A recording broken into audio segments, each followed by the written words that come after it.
ইবাদত এই শব্দটা আরবি আবাদা থেকে এসেছে।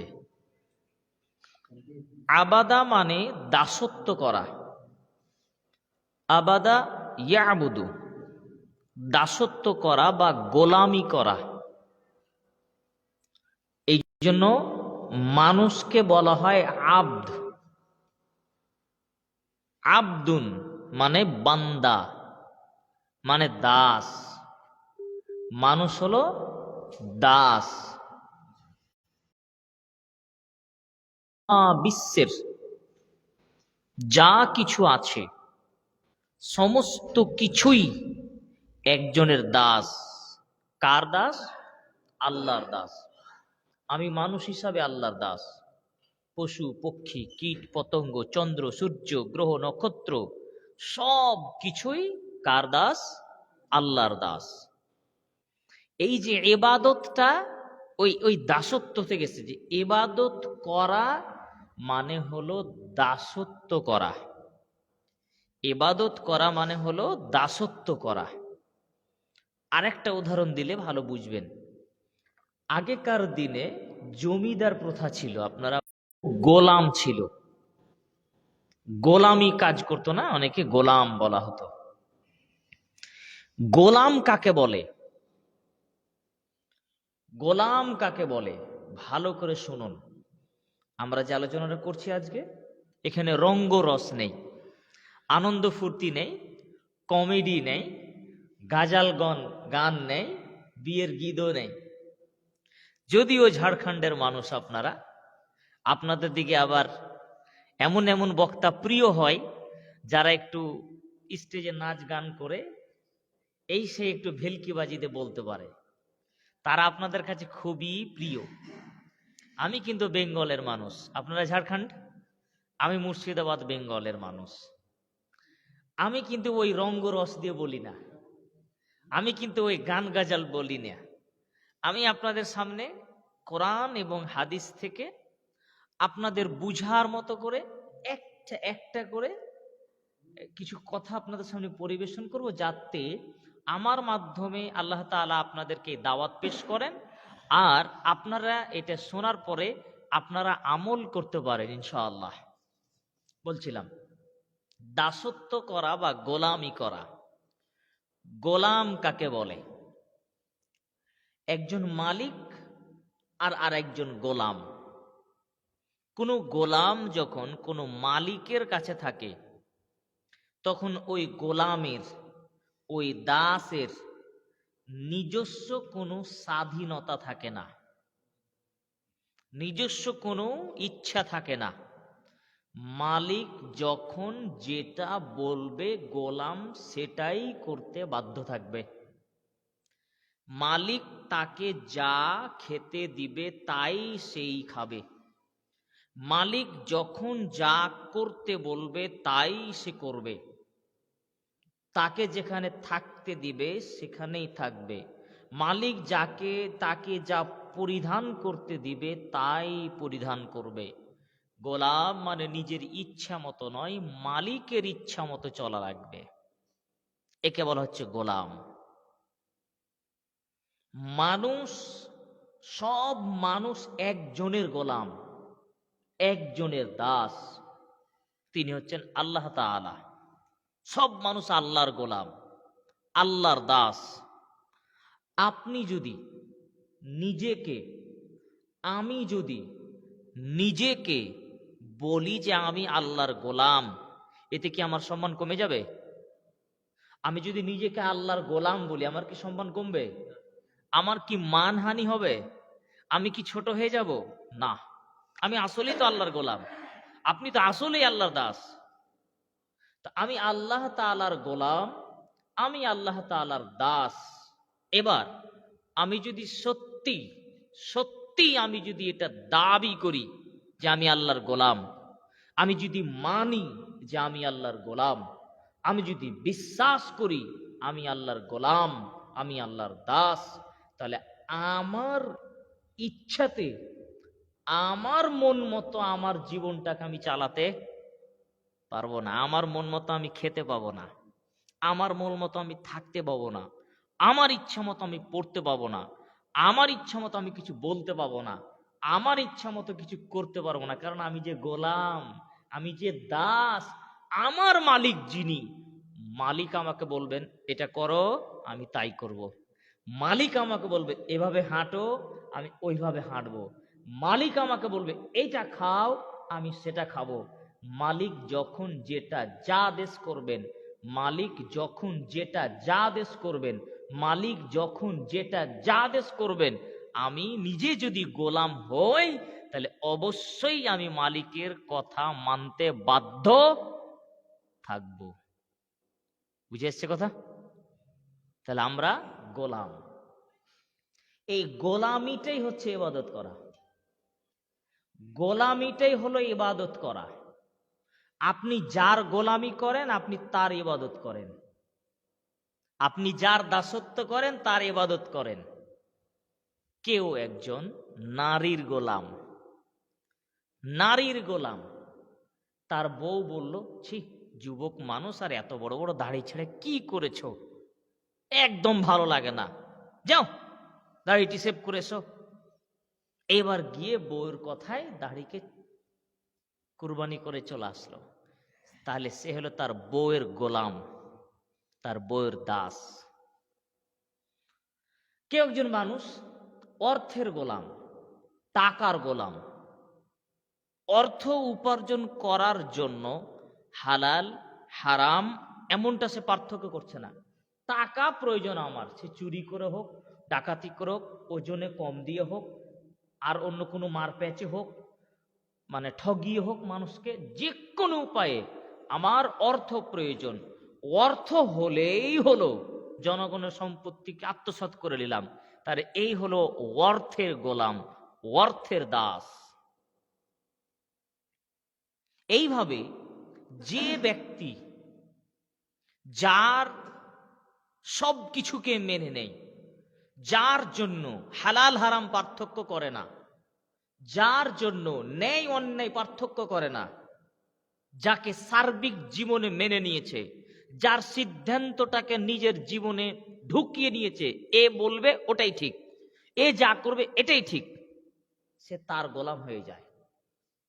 আমি চুল কাটলাম সুন্দর করে, এই দুই পাশের চুলকে কেটে উড়িয়ে দিলাম, আর মাঝে এইখানে করে মুরগের টোপের মতো করে রেখে দিলাম। এটা আমি করলাম কেন?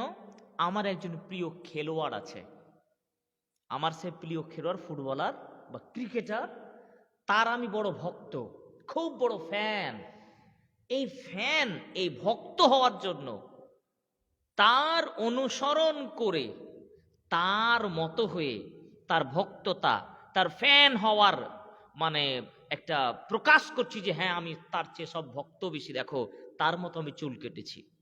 অথবা সিনেমা জগতের কোনো একজন হিরো, তাকে আইডল মনে করে তার মতো হাতে ভ্যাসলেট লাগালাম, তার মতো কানে দুল পরলাম, তার মতো হেয়ার স্টাইল করলাম, তার মতো ছিঁড়া জিন্সের প্যান্ট পরলাম যাতে হাঁটু উদাম হয়ে আছে। আমরা তো এটা লজ্জা করতাম ছোটবেলায়, এখন ওটাই স্টাইল। যেটা আমরা ছোটবেলায় পড়তে লজ্জা করতাম, একটু ছিঁড়ে গেছে, এখন ওই ছিঁড়াটাই ফ্যাশন। তো যদি কোনো ব্যক্তি তার আইডল হিসাবে এটা অনুসরণ করে তাকে জীবনে অ্যাপ্লাই করলো, সে কখন কিভাবে কি করে তাই করছে, হুবহুব তাকে অনুসরণ করছে, মানে সে তার গোলাম, সে তার দাসে পরিণত হয়েছে। অথবা সে হয়তো জীবনে তাকে দেখেনি, ওকে কোনোদিনই দেখেনি, কিন্তু ওর কথা মতো, ওর জীবন আদর্শ মতো সে চলছে। ধরুন একজন ব্যক্তি একটা মতবাদ দিয়েছে, অনেক দার্শনিক আছে যাদের মতবাদ আছে, লেনিনের মতবাদ আছে, সক্রেটিসের মতবাদ আছে, গ্যালিলিওর থিওরি আছে, মতবাদ আছে। কোনো একজন ব্যক্তি কোনো একজন দার্শনিকের মতবাদকে নিজের জীবনে মেনে নিল, এটাই ঠিক। এখন আব্রাহাম লিঙ্কনের মতবাদ কেউ মেনে নিল, কেউ লেনিনের মতবাদ জীবনে নিয়ে নিল, কেউ সক্রেটিসের মতবাদ নিয়ে নিল, কেউ কার্ল মার্ক্সের মতবাদকে নিজের জীবনে নিয়ে নিল, এবং সে মনে করলো যে এই গণতন্ত্র দিয়েই মানুষের জীবন চালানো যায়। কেউ মনে করলো না না সমাজতন্ত্র এটা দিয়েই জীবন পার করা যেতে পারে, কেউ ভাবলো যে ধর্ম নিরপেক্ষ মতবাদ দিয়েই জীবন চালাতে পারে। কেউ যদি কোনো ব্যক্তির দেওয়া থিওরি মতবাদকে নিজের জীবনে বাস্তবায়ন করে নেয় আর মনে করে এটাই হলো আমাদের জীবনের পথ, তাহলে সে তার গোলাম হয়ে গেল, সে তার গোলাম হয়ে গেল। এই গোলামি করাটা হচ্ছে ইবাদত করা। ইবাদত শুধু আল্লাহর হয় না, ইবাদত আল্লাহ ছাড়া অন্য কারো হয়। ইবাদত আল্লাহ ছাড়া অন্য কারোরও হয়, মানুষ করে তো। মানুষ কি গাছের পূজা করে না? মানুষ কি চন্দ্রের পূজা করে না? মানুষ কি নদীর নালার পূজা করে না? মানুষ কি পাথরের পূজা করে না? তাহলে তারা তাদের ইবাদত করছে। ইবাদত দুই ধরনের, একটা ইবাদত হচ্ছে আল্লাহর, আর একটা ইবাদত হচ্ছে শয়তানের। এক শ্রেণীর মানুষ আল্লাহর গোলাম, আল্লাহর দাসত্ব করে, আর এক শ্রেণীর মানুষ আল্লাহ বাদ দিয়ে অন্য গাছ, পাথর, মূর্তি, শয়তান, নারী, টাকা, মতবাদ, ব্যক্তি, হিরো, হিরোইন, ফুটবলার, ক্রিকেটার, তাদের ইবাদত করে। আমাদের করা উচিত কার ইবাদত? আল্লাহর ইবাদত। আল্লাহ ছাড়া আমরা কারো ইবাদত করব না। আমরা কোনো কার্ল মার্কসের মতো, কোনো থিওরিদাতার মতো, কোনো ইজমের, কোনো মতবাদের পায়রাবি করি না, ইতাআত করি না। আমরা কোনো ব্যক্তির ইবাদত করি না, আমরা কোনো বস্তুর ইবাদত করি না। আমরা কেবলমাত্র আমাদের আল্লাহ তাআলার ইবাদত করি। জীবনে সবটুকুই, কিঞ্চিত পরিমাণও আমরা আল্লাহ ছাড়া চুল পরিমাণ ইবাদত কাউকে দিতে রাজি নয়। আল্লাহ এটাই উল্লেখ করেছেন, ওয়ামা উমিরু ইল্লা লিয়াবুদুল্লাহ মুখলিসিনা লাহুদ্দিন।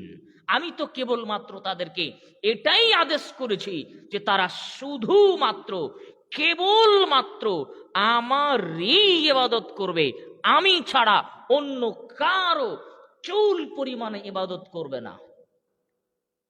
যালিকা দীনুল কাইয়্যিমা, এটাই সুপ্রতিষ্ঠিত দিন, এটাই সুপ্রতিষ্ঠিত দিন। সূরা আল বাইয়িনা ৯৮ নম্বর সূরার ৫ নম্বর আয়াত। আল্লাহ সুবহানাহু ওয়া তাআলা আমাদেরকে, মানব জাতিকে আদেশ করেছেন যেন মানুষ আল্লাহ ছাড়া অন্য কারো ইবাদত না করে। তাহলে ইবাদত করা বলতে আমরা কি বললাম?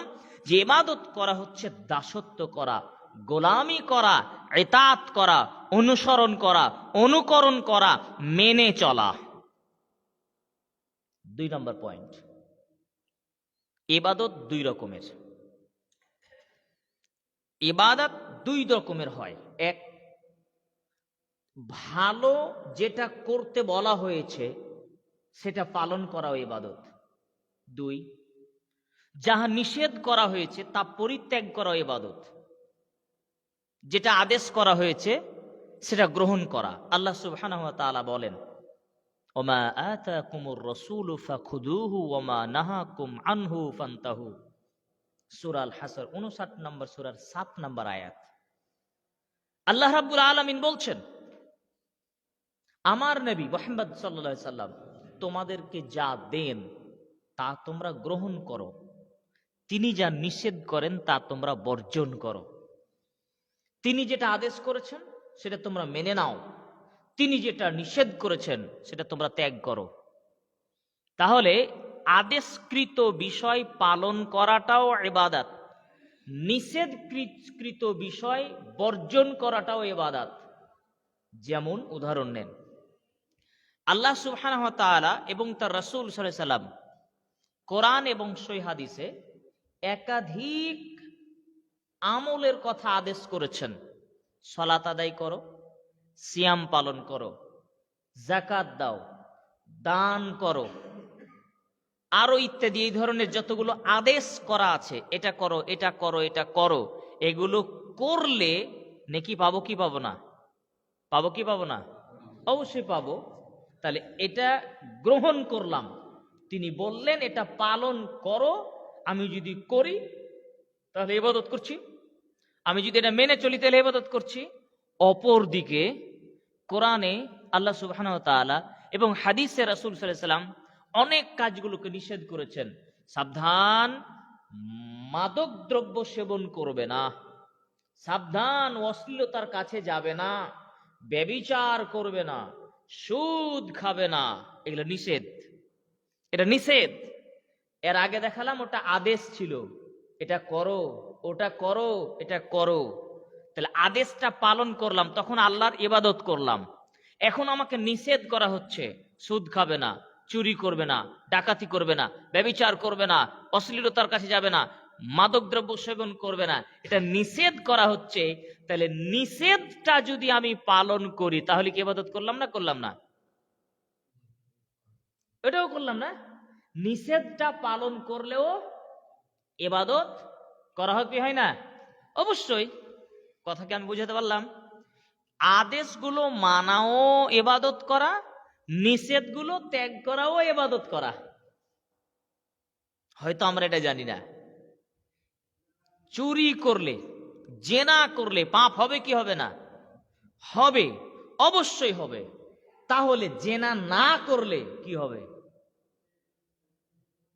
সালাত আদায় করলে নেকি হবে কি হবে না? হবে। সালাত আদায় না করলে পাপ হবে, সালাত আদায় না করলে পাপ হবে। অনুরূপ সুদ খেলে পাপ হবে কি হবে না? তাহলে সুদ না খেলে কি হবে? বলতে ভয় লাগে। সুদ খেলে যদি পাপ হয় তাহলে না খেলে নেকি হবে না কেন?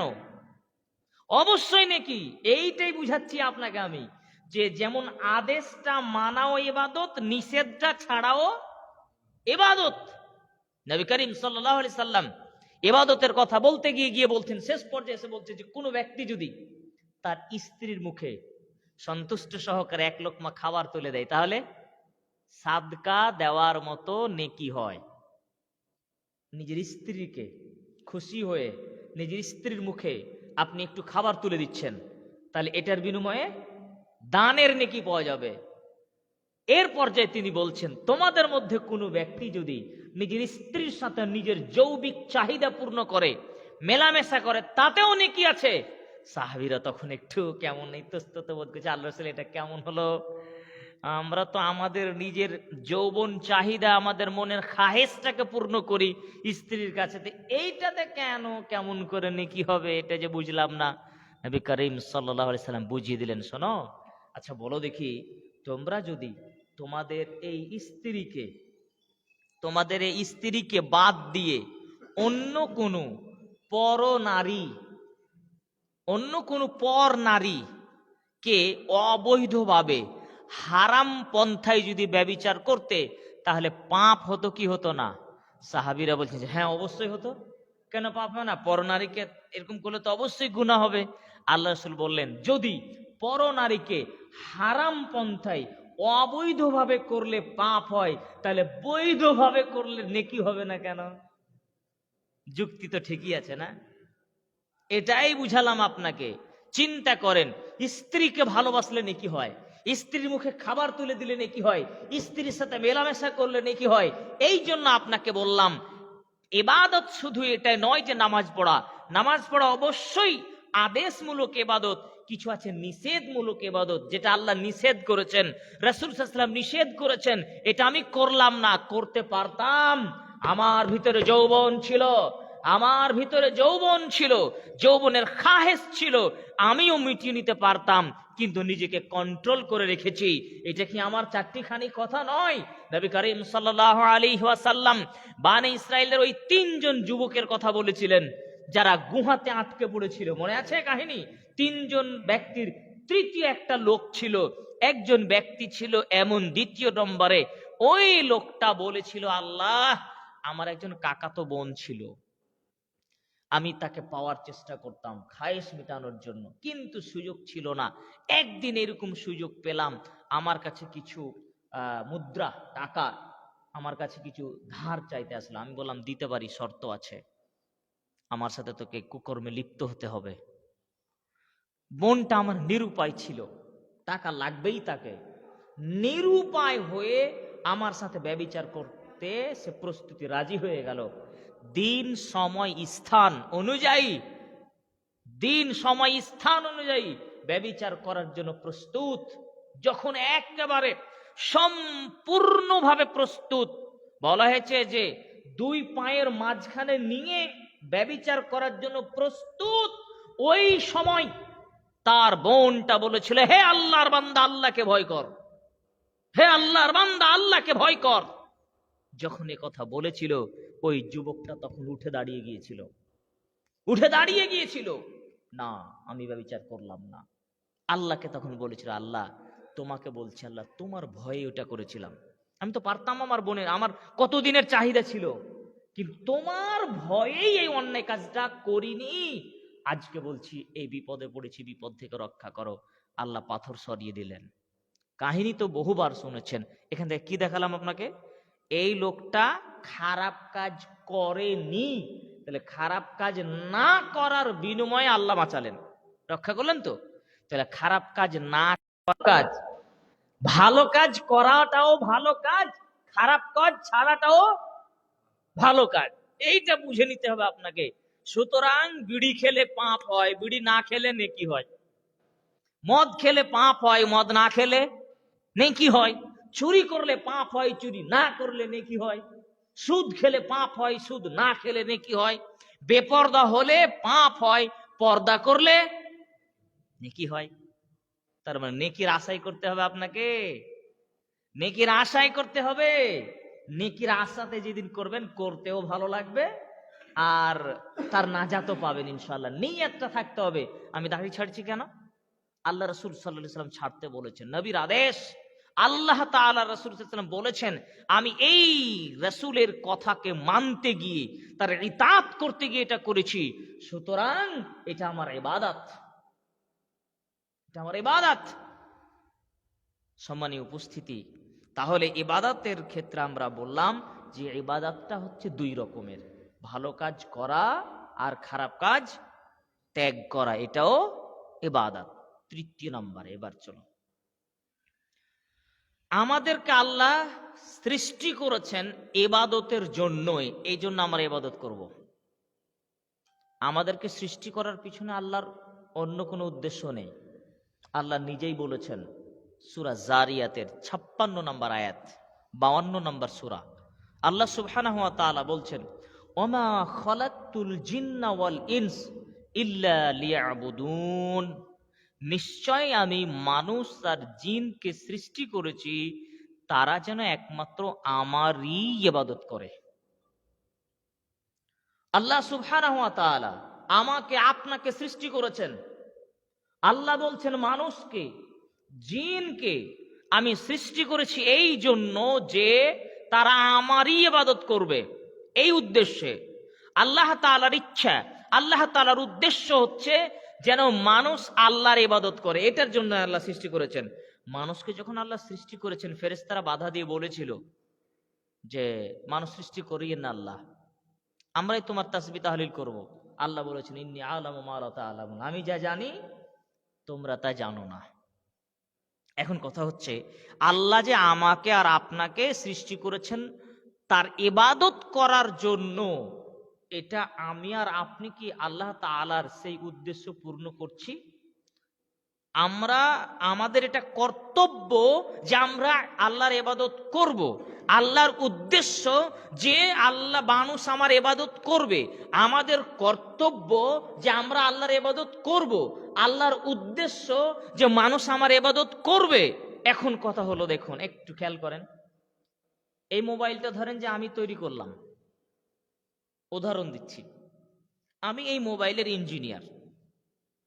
আমি মোবাইলটা তৈরি করলাম যাতে এই মোবাইলে আমি কল দিতে পারি, কল আসলে রিসিভ করতে পারি। এতে ক্যামেরা লাগিয়েছি যাতে আমি ফটোশুট করতে পারি, ভিডিও রেকর্ড করতে পারি, অডিও করতে পারি ইত্যাদি। মোবাইলের যা ফাংশন, মোবাইলের যা কাজ, সবগুলো আমি এতে দিলাম, সফটওয়্যার সবগুলো অ্যাপস দিলাম যাতে এই মোবাইলে আমি কাজ করতে পারি। তো মোবাইলটা যখন আসলো মার্কেটে, তখন এই মোবাইলে আমি কল করছি আপনাকে, তো কল যাচ্ছে না। কোনো কল কেউ আমাকে করছে, তো কল রিসিভ হচ্ছে না। এর ক্যামেরাতে ছবি আসছে না, অডিও চলছে না, ভিডিও চলে না, ইউটিউবও চলে না, মোবাইলের যা কাজ এতে একটাও হয় না। আপনি কি করবেন? মোবাইলটাকে মোবাইলের হসপিটালে নিয়ে যাবেন, মোবাইলের চেম্বারে নিয়ে যাবেন ডাক্তারের কাছে। মোবাইলের ডাক্তার, ওই দেখেন তো ভাই, মোবাইলের ডাক্তার বলছে এর সবই তো বেকার, কিছুই তো নাই, ভিতর উপরে খোলো, শুধু কভার আছে, ভিতরে কিছু নাই, তো কি চলবে? চলবে না। বলে কি করতে হবে? বলে ভাঙড়িতে ফেল দেন গা। ভাঙড়ি আছে, ভাঙড়িওয়ালা আপনার দিকে লবণ দেয় আর কিছু কিছু দেয়, তাহলে ভাঙড়িতে দেন কেন? ভিতরে কিছু নেই, শুধু কভারটা আছে। তাহলে আমি এটাকে নিয়ে গিয়ে হয় ডাস্টবিনে ফেলে দেবো, আর নয় ভাঙড়িতে ফেলে দিব। তাছাড়া আর ছাড়া কোনো উপায় নেই তো, কারণ মোবাইলের ভিতরে কোনো কিছু নেই। এটা একটা মোবাইলের উদাহরণ বুঝলেন, যে মোবাইলের ভিতরে যদি ফ্যান না থাকে, মোবাইল যদি আমার মন মতো কাজ না করে, তাহলে এই মোবাইলকে আমি ছুড়ে দিব কোথায়? ডাস্টবিনে।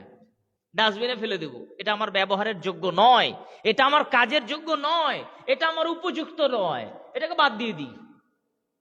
আল্লাহ তাআলা আপনাকে সৃষ্টি করেছেন তার ইবাদতের জন্য। আল্লাহ তাআলা সৃষ্টি করেছেন আপনাকে তার ইবাদতের জন্য। মানুষ তার ইবাদত করবে, মানুষ তার ইতাআত করবে, তার রাসূলের কথা অনুসরণ করবে, তার কোরআনের বাণীকে মূল্যায়ন করবে, ইসলামকে মেনে চলবে। মানুষ, এটা মানুষের কর্তব্য ছিল, মানুষের উচিত ছিল। কিন্তু মানুষ যদি আল্লাহর ওই ইচ্ছা পূর্ণ না করে, আমার ইচ্ছা মোবাইলে পূর্ণ করলো না বিধায় এই মোবাইলকে আমি ছুঁড়ে ফেললাম ডাস্টবিনে। আমার মনের ইচ্ছা পূর্ণ করতে পারেনি মোবাইল, তাই আমি এই মোবাইলকে ছুঁড়ে ফেলেছি ডাস্টবিনে।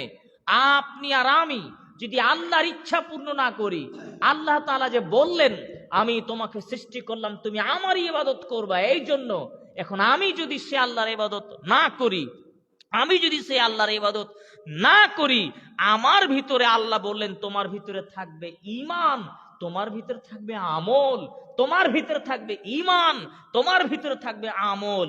আমি ঈমানও আনলাম না, আমলও করলাম না, তার মানে আমার ভিতর ফাঁপা, আমার ভিতর ফাঁকা, কোনো কিছু নেই, শুধু বডির এই খোলস। এই খোলসকে আল্লাহ তখন কি করবেন? আল্লাহ বলবেন তোমার ভিতরেও কিছু নেই, যাও তোমাকেও ডাস্টবিনে ফেলে দিলাম। আল্লাহর ডাস্টবিন জাহান্নাম, ডাস্টবিনে ফেলে দিবে যদি তার ইবাদত না করি হয়। তাহলে ইবাদত করতে হবে, ইবাদত করতে হবে, কারণ তিনি ইবাদতের জন্যই আমাকে সৃষ্টি করেছেন। Point number 3। এবার দেখুন, যারা ইবাদত করে না তাদের একটা দৃষ্টান্ত আল্লাহ তুলে ধরেছেন, কঠিন ভাবে বলেছেন। সূরা আল আরাফ 7 নম্বর সূরা 179 নম্বর আয়াত। আল্লাহ তাআলা বলেন,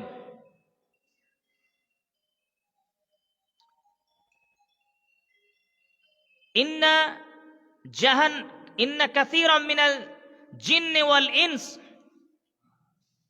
লাহুম কুলুবুন লা ইয়াফকাহুনা বিহা ওয়া লাহুম আ'য়ুনুন লা ইউবসিরুনা বিহা ওয়া লাহুম আযানুন লা ইয়াসমাউনা বিহা উলাইকা কাল আনআম বাল হুম আদাল।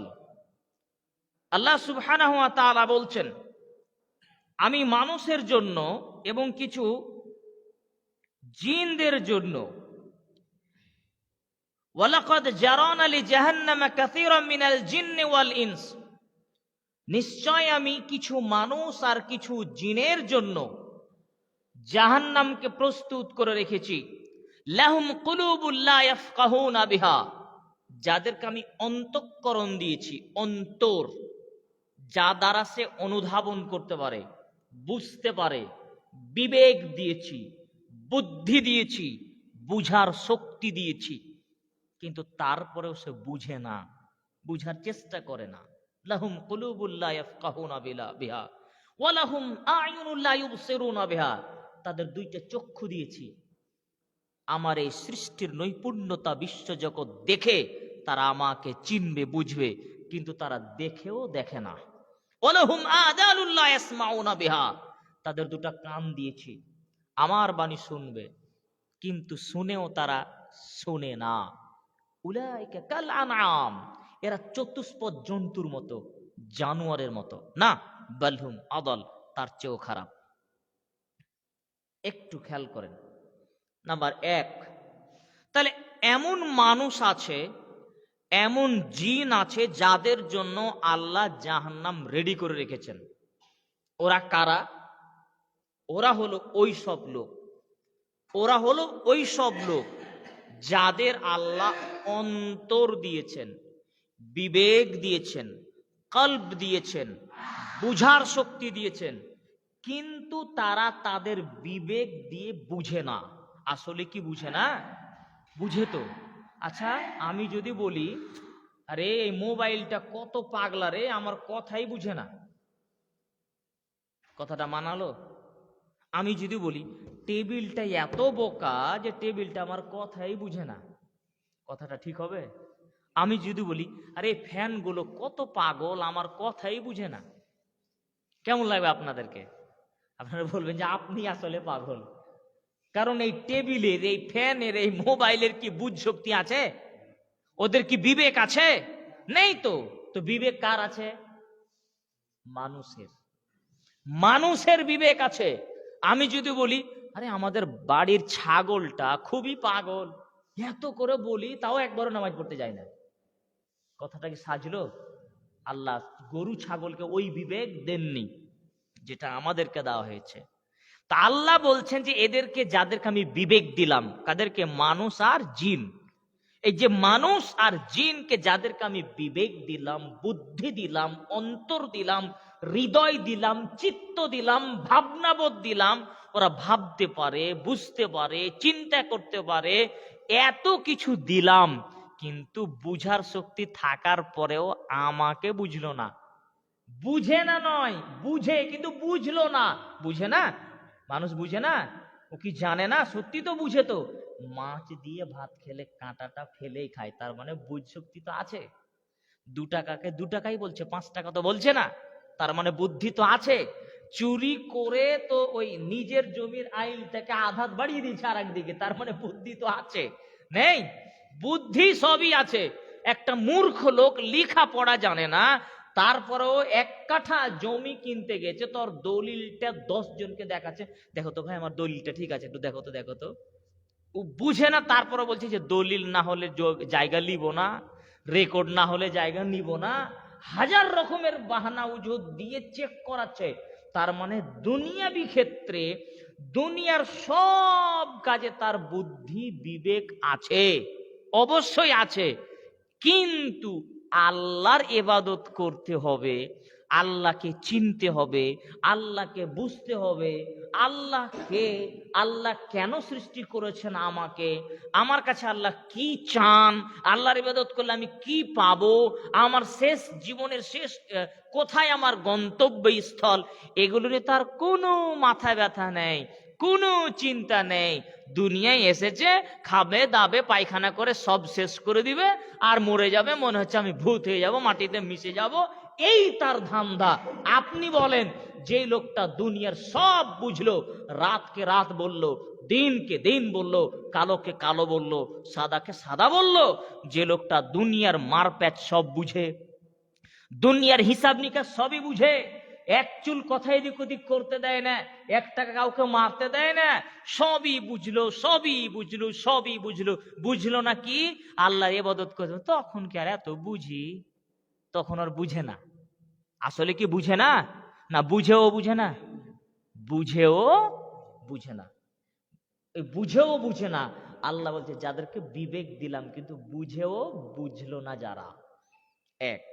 2, যাদের 2টা চোখ দিলাম, চোখ দিয়ে দেখে মানুষ। আসলে এটা দেখা মানে শুধু এই বাহ্যিক দেখা নয়। দেখা বলতে আমি দেখছি এই মহা আকাশ, এই মহা জমিন, মহাবিশ্ব, যা কিছু ঘটছে আমার চোখের সামনে, এগুলো শুধু এইভাবে দেখলেই হবে না। সুম্মারজিল বাসারা কাররাতাইন, আবার দেখো, ঘুরে ঘুরে দেখো, আমার সৃষ্টিকে দেখো। তোমরা দেখো না আমার সৃষ্টির ভিতরে কোনো ভুল আছে নাকি, বের করো। কোনো ফাটা আছে দেখো, আমার আসমান ফাটা আছে, বের করো। আমার সৃষ্টির ভিতরে কোনো ত্রুটি আছে, বের করো। দেখো তোমরা আমার সৃষ্টি নৈপুণ্য থেকে আমি কত নিখুঁত করে সৃষ্টি করেছি। আমি চ্যালেঞ্জ করছি, আমার সৃষ্টির ভিতরে কোনো নিখুঁত ভুল আছে কিনা, বের করো। মানুষ তো আল্লাহর সৃষ্টি দেখে, মানুষ পাহাড় দেখেছে, মানুষ আল্লাহর সৃষ্টি দেখেছে, চাঁদ সূর্য গ্রহ নক্ষত্র ছায়াপথ কত কি দেখছে, দেখার পরে তার অন্তরে কি একবারও এটা না জাগে না? তার বিবেকে কি একবারও বলে না সুবহান আল্লাহ, এত বড় আকাশ আল্লাহ সৃষ্টি করেছেন, না জানি আল্লাহ কেমন, আহা এত বড় পাহাড় আল্লাহ সৃষ্টি করেছেন, না জানি আল্লাহ কত বড়। দুনিয়ার সব কিছু দেখে তার চোখের সামনে তো ভেসে উঠবে। আরো তো সে দেখছে তার চোখের সামনে, তার কোলে, তার উরুর উপরে তার ছোট্ট কোলের বাচ্চাটা মরে মরে, জান যায় যায় মরে মরে, তার বাপ শরবত মুখে দিতে দিতে বাচ্চাটা মারা গেল। ও কি দেখতে পায়নি? দেখতে পাচ্ছে তো। তার চোখের সামনে তার মা ছটফট করতে করতে ইন্তিকাল করে গেল, তার বাপ ছটফট করতে করতে তার চোখের সামনে চলে গেল, কত জনকে নিজের হাতে ধরে কবরে শুইয়ে আসলো, এগুলো তার চোখের সামনে হয়েছে, সব দেখেছে। এগুলো দেখেও কি সে বুঝতে পারে না যে আমাকে একদিন যেতে হবে ওখানে? ও তো দেখতে পাচ্ছে। দেখার পরে তার চোখ দিয়ে এই দেখাটা, তার চোখের এই দৃষ্টিটা কি বুঝতে পারে না যে আমাকেও একদিন এই কবরে ঘুমাতে হবে, আমারও একদিন পরকাল হবে, আমাকেও জবাবদেহি করতে হবে? তার চোখ দিয়ে সব দেখলো, সব দেখলো, কিন্তু এই চোখ দিয়ে দেখার পরে যার বিবেককে জাগ্রত করতে পারলো না, সে আসলে দেখেও দেখলো না। 3, শুনেও শুনলো না। কেমন করে শুনেও শুনে না? জি, শুনেও শুনে না। এই একটু আগে আজান হচ্ছিল, কত মানুষ মাইকের শব্দে এখান থেকে সেখান থেকে হাটে বাটে মজারে সব থেকে শুনতে পেল।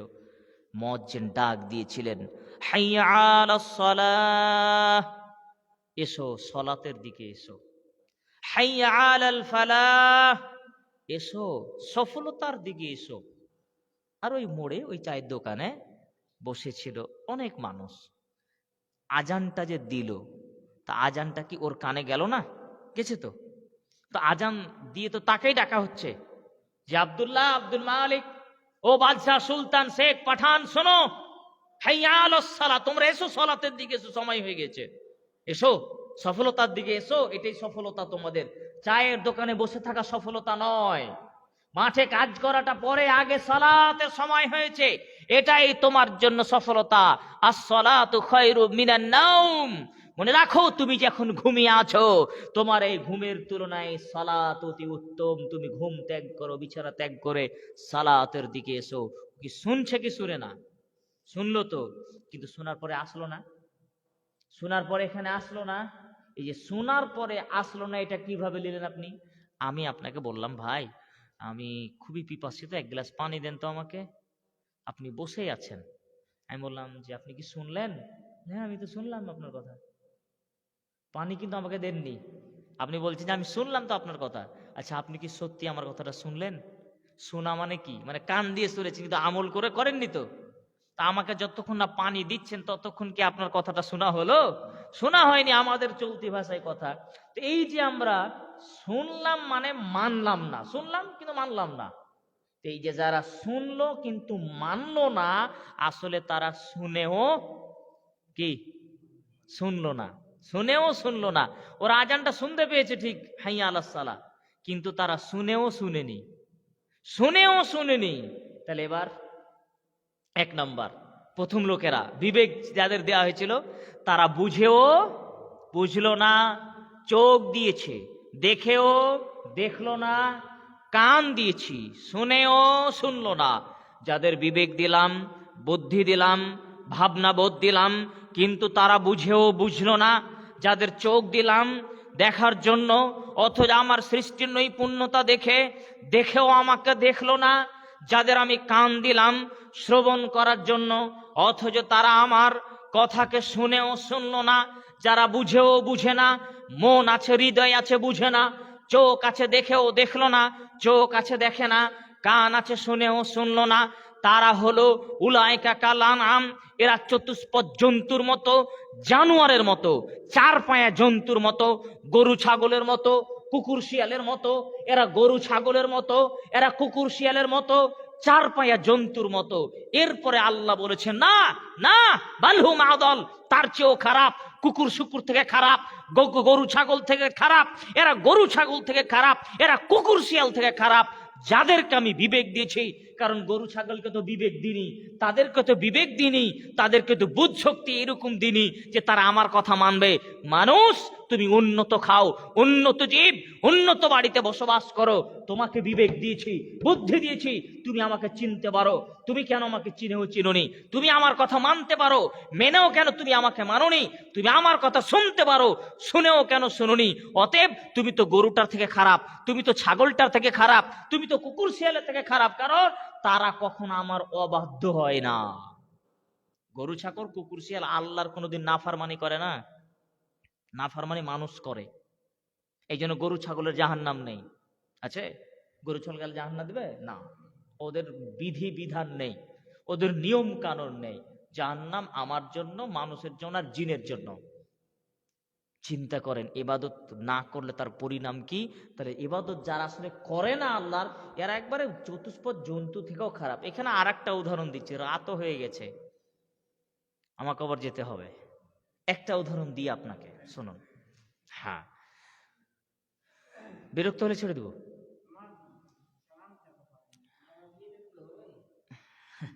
না, সন্ধ্যে থেকে যেহেতু আলোচনা চলছে, শুনুন তাহলে। কেন এদেরকে আল্লাহ চতুষ্পদ জন্তু থেকে খারাপ বললেন?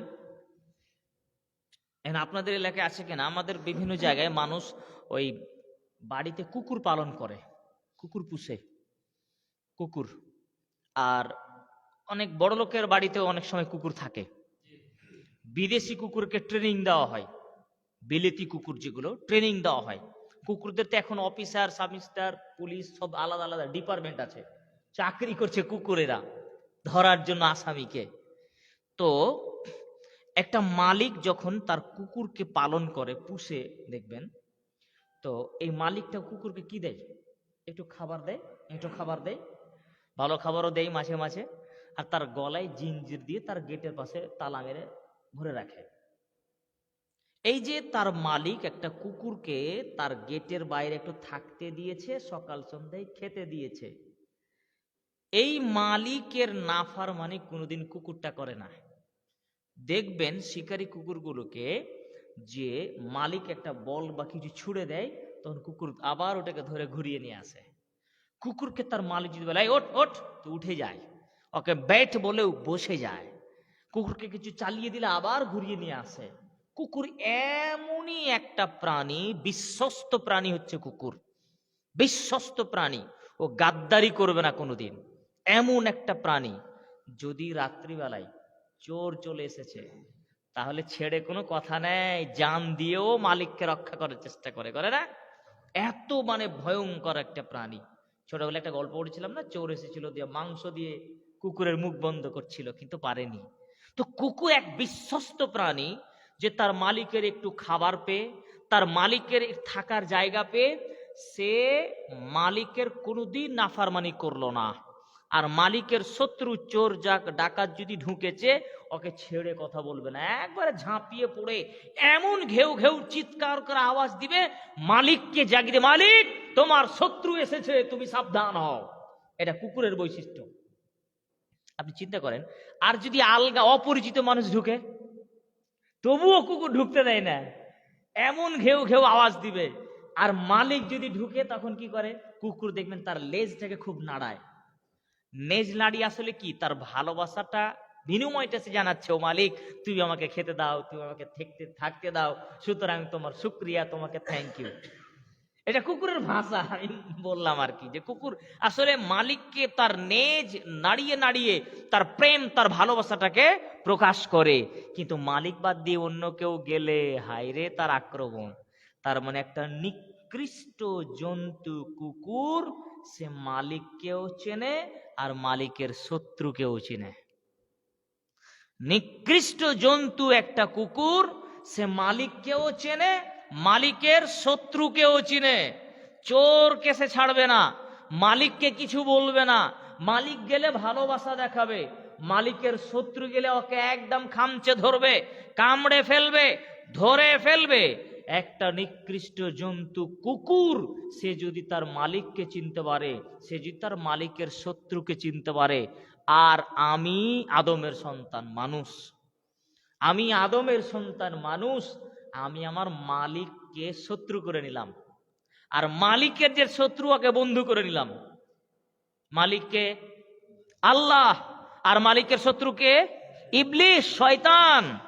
আর ওই শয়তানকে করেছি বন্ধু, আর মালিককে করেছি শত্রু। এবার বলেন, যে সব মানুষ আল্লাহকে চিনলো না, মানে তার মালিককে চিনলো না, আল্লাহকে চিনলো না, যে তার মালিককে চিনলো না, আল্লাহর যে শত্রু, মালিকের শত্রু, ইবলিসকে চিনলো না, ইবলিসের সাথে বন্ধুত্ব করলো, এই মানুষটা ওই কুকুর থেকে ভালো না খারাপ? তাহলে প্রমাণ হলো এবার, তাহলে প্রমাণ হলো যে যারা আল্লাহ সুবহানাহু ওয়া তাআলার ইবাদত করে না, এরা এই চতুষ্পদ জন্তু কুকুর শিয়াল থেকেও খারাপ। ভাই এত বড় কথা বললেন মুর্শিদাবাদ থেকে এসে? না ভাই, আপনাকে কষ্ট দেওয়ার জন্য বলিনি, বাস্তব আপনি বুঝুন বিষয়টা, যে আল্লাহ সুবহানাহু ওয়া তাআলা আমাদেরকে ইবাদত করতে বলেছেন, কেন আপনি ইবাদত করবেন না? এই দুনিয়াতে আমাকে কে পাঠিয়েছেন? কে? আল্লাহ। কে আমাকে বাঁচিয়ে রেখেছেন? আল্লাহ। এই যে শ্বাস নিচ্ছি আমি, শ্বাস প্রশ্বাস চলছে, এটা কার দেওয়া? আল্লাহর দেওয়া। আমার সমস্ত রুজি খাদ্য কে ব্যবস্থা করেছেন? আল্লাহ। আমি যে হাঁটি, আমাকে দুই পা দিয়েছেন আল্লাহ। আমি যে দেখি, আমার চক্ষু আল্লাহ দিয়েছেন। আমি যে শুনি, এই কান আমার আল্লাহর দেওয়া। আমি যে কথা বলি, এই জিহ্বা আমার আল্লাহর দেওয়া। যে উদর পূর্ণ করে, পেট পূর্ণ করে খান, এটা আল্লাহর দেওয়া।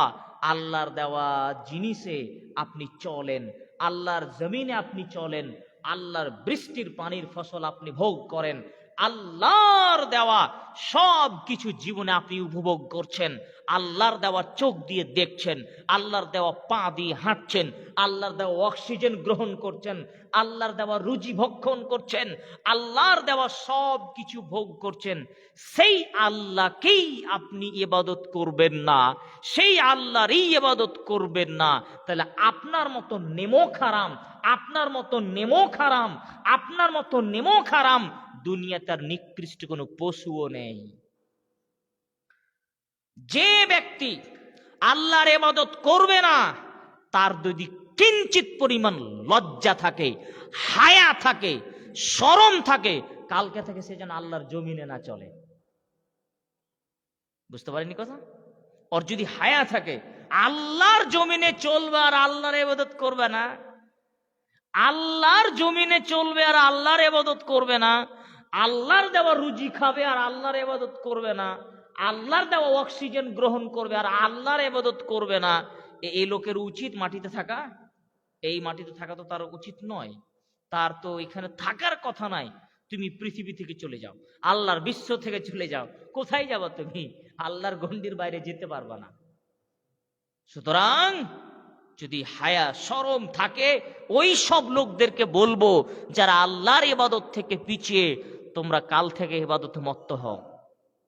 আর যদি না হয়, আল্লাহর পৃথিবী ছেড়ে দাও, আল্লাহর পৃথিবী ছেড়ে দাও। এই পৃথিবীতে থাকার তোমাদের কোনো সুযোগ নাই।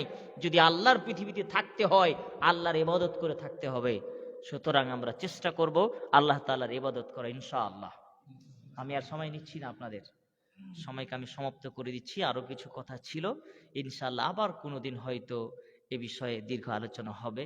আল্লাহ তাআলা আমাদেরকে তৌফিক দান করুন, যেন আমরা তার ইবাদত করে ইহকালীন এবং পরকালীন নাজাত পেতে পারি। আল্লাহুম্মা আমিন। এই বলে আজকের আলোচনা শেষ করছি। সুবহানাকা আল্লাহুম্মা ওয়া বিহামদিকা আশহাদু আল্লা ইলাহা ইল্লা আনতা আস্তাগফিরুকা ওয়া আতুবু ইলাইক। আসসালামু আলাইকুম ওয়া রাহমাতুল্লাহি ওয়া বারাকাতুহু।